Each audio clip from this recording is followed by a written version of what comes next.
ငယ်စဉ်ကတော့ငါရှို့တဲ့အတိုင်းဝိုင်းမှာကြည်ပြင်းခဲ့ဘူးပင်ဆိုတာကလေးဘဝတွေကကစားလာတဲ့ပေါ်ပဲဘူးပင်ဆိုတာကလေးဘဝတွေကကစားလာတဲ့ပေါ်ပဲအသက်ရွယ်ကြီးလာပြီကြောင့်ကိုသွားရတဲ့ခါအပေါင်းအသင်းတွေကြားတဲ့မျက်နှာငယ်အသက်ရွယ်ကြီးလာပြီကြောင့်ကိုသွားရတဲ့ခါအပေါင်းအသင်းတွေကြားတဲ့မျက်နှာငယ်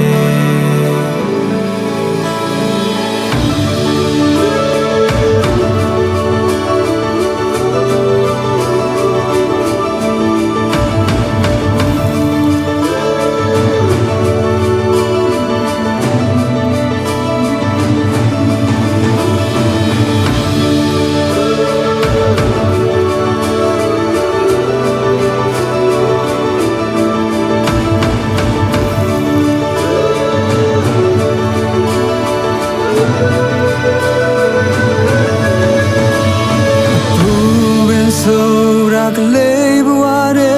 ကကစားလာတဲ့ပေါ်ပဲ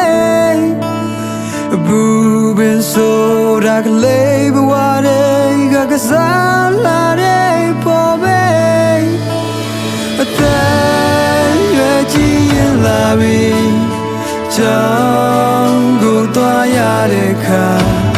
အပေါင်းအသင်းတွေကြားတဲ့မျက်နှာငယ်